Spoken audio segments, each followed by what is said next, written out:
Saudara yang kasih Tuhan, kitab Hagai akan memimpin kita dalam pemahaman firman Tuhan atau isi hati Tuhan pada pagi hari ini. Pasal yang pertama sampai ayat pertama sampai dengan yang ke-14. Ajakan untuk membangun kembali bait suci. Pada tahun yang kedua zaman Raja Darius, dalam bulan yang ke-6, persis pada bulan ini, pada hari pertama bulan itu, datanglah firman Tuhan dengan perantaraan Nabi Hagai kepada Zerubabel bin Shealtiel, Bupati Yehuda, dan kepada Joshua bin Yosadak, imam besar. Bunyinya, beginilah firman Tuhan semesta alam. Bangsa ini berkata, sekarang belum waktunya untuk membangun kembali rumah Tuhan. Maka datanglah firman Tuhan dengan perantaraan Nabi Hagai, bunyinya, apakah sudah tiba waktunya bagi kamu untuk mendiami rumah-rumahmu yang dipapani dengan baik, sedang rumah ini tetap menjadi reruntuhan? Oleh sebab itu, beginilah firman Tuhan semesta alam. Perhatikanlah keadaanmu. Kamu menabur banyak, tetapi membawa pulang hasil sedikit. Kamu makan tetapi tidak sampai kenyang. Kamu minum tetapi tidak sampai puas. Kamu berpakaian tetapi badanmu tidak sampai panas. Dan orang yang bekerja untuk upah, ia bekerja untuk upah yang ditaruh dalam pundi-pundi yang berlubang. Beginilah firman Tuhan semesta alam. Perhatikanlah keadaan. Jadi naiklah ke gunung, bawalah kayu dan bangunlah rumah itu. Maka aku akan berkenan kepadanya dan akan menyatakan kemuliaanku di situ. Firman Tuhan. Kamu mengharapkan banyak tetapi hasilnya sedikit. Dan ketika kamu membawanya ke rumah, aku menghembuskannya. Oleh karena apa? Demikianlah firman Tuhan semesta alam. Oleh karena rumahku yang tetap menjadi reruntuhan, sedang kamu masing-masing sibuk dengan urusan rumahnya sendiri. Itulah sebabnya langit menahan embunnya dan bumi menahan hasilnya. Dan aku memanggil kekeringan datang ke atas negeri, ke atas gunung-gunung, ke atas gandum, ke atas anggur, ke atas minyak, ke atas segala yang dihasilkan tanah, ke atas manusia dan hewan, ke atas segala hasil usaha. Lalu Zerubabel bin Shealtiel dan Yosua bin Yosadak imam besar, dan selebihnya dari bangsa itu mendengarkan suara Tuhan Allah mereka, dan juga perkataan Nabi Hagai sesuai dengan apa yang disuruhkan kepadanya oleh Tuhan Allah mereka. Lalu takutlah bangsa itu kepada Tuhan. Maka berkatalah Hagai, utusan Tuhan itu, menurut pesan Tuhan kepada bangsa itu, demikian, aku ini menyertai kamu. Demikianlah firman Tuhan. Tuhan menggerakkan semangat Zerubabel bin Shealtiel, Bupati Yehuda, dan semangat Joshua bin Yosadak, imam besar, dan semangat selebihnya dari bangsa itu. Maka datanglah mereka lalu melakukan pekerjaan pembangunan rumah Tuhan semesta alam Allah mereka. Saya tambahkan pembacaan sekaligus pada pasal 2 ayat yang kelima. Tetapi sekarang kuatkanlah hatimu hai Zerubabel, demikianlah firman Tuhan. Kuatkanlah hatimu hai Joshua bin Yosadak imam besar. Kuatkanlah hatimu hai segala rakyat negeri, demikianlah firman Tuhan. Bekerjalah, sebab aku ini menyertai kamu. Demikianlah firman Tuhan semesta alam. Sesuai dengan janji yang telah engkau kuikat dengan kamu pada waktu kamu keluar dari Mesir, dan rohku tetap tinggal di tengah-tengahmu. Janganlah takut, sebab beginilah firman Tuhan semesta alam. Sedikit waktu lagi, maka aku akan menggoncangkan langit dan bumi, laut dan darat. Aku akan menggoncangkan segala bangsa, sehingga barang yang indah-indah kepunyaan segala bangsa datang mengalir. Maka aku akan memenuhi rumah ini dengan kemegahan firman Tuhan semesta alam. Kepujaankulah perak dan kepunyaankulah emas. Demikianlah firman Tuhan semesta alam. Adapun rumah ini kemegahannya yang kemudian akan melebihi kemegahan yang semula. Firman Tuhan semesta alam. Dan di tempat ini aku akan memberi damai sejahtera. Demikianlah firman Tuhan semesta alam. Semua berkata amin. Dan menyambut kembali dengan tepuk tangan bagi Tuhan. Haleluya.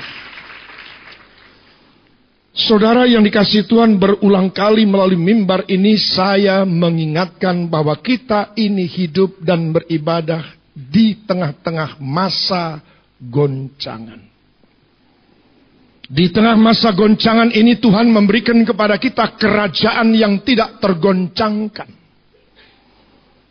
Maka sesungguhnya seluruh umat Tuhan yang sudah ditebus dengan darahnya yang mahal, dalam seluruh sendi kehidupannya dia tidak akan pernah berada di luar kerajaan.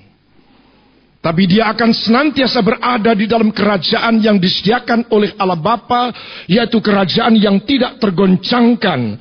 Karena pada saat goncangan-goncangan terjadi itu, akan menjadi nyata apa-apa yang akan dapat digoncangkan dan apa-apa yang tidak dapat digoncangkan. Disitulah Tuhan memberikan keperbedaan. Kepada siapa mereka yang beribadah kepada Allah, dan kepada siapa mereka yang tidak beribadah kepada Allah.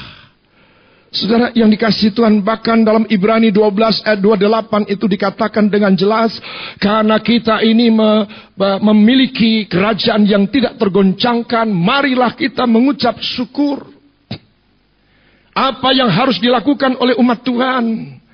Kalau kita memang sungguh-sungguh berada dan memiliki kerajaan yang tidak tergoncangkan, adalah kehidupan sebagai manusia baru yang hidupnya penuh dengan ucapan syukur.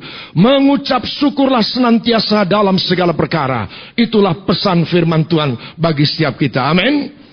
Apapun yang terjadi, mengucap syukurlah dalam segala perkara. Membuktikan bahwa kita sudah mendapat jaminan. Dalam masa-masa yang kritis, masa-masa yang kering, masa-masa yang tergoncangkan, kita sudah mendapatkan jaminan. Maka sangat beralasan kalau kita hidup senantiasa dalam pengucapan syukur. Dan itu menjadi bukti. Yang berikutnya dikatakan, marilah kita beribadah dengan cara yang berkenan. Di situ tidak dikatakan marilah kita beribadah pada waktu yang benar.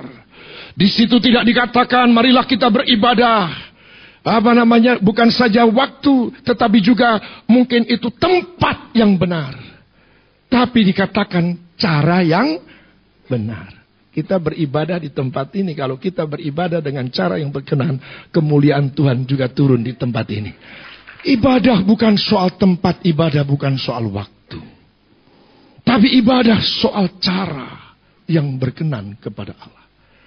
Disertai dengan takut dan hormat. Saudara percaya di tempat ini Tuhan hadir. Amin. Maka saudara yang dikasihi Tuhan, maka untuk membuktikan selebihnya daripada kita sudah memiliki akan kerajaan yang tidak tergoncangkan, maka kita orientasi pikiran kita itu harus terarah hanya kepada rumah Allah. Rumah Allah disebut oleh pemazmur sebagai tempat kediamanku. Aku menjadi aman di dalam rumahmu.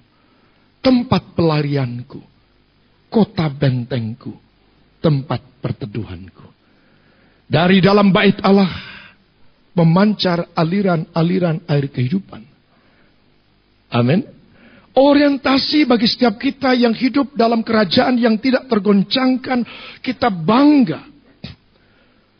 Dan yang kita miliki adalah pikiran-pikiran tentang rumah Allah, bait Allah. Maka saudara, pesan dari firman Tuhan dari kitab Hagai ini. Hagai dalam salah satu dari nabi-nabi kecil.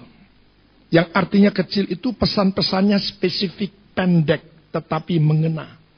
Termasuk apa yang sudah bisa baca, apakah di situ Zakaria, Maleaki.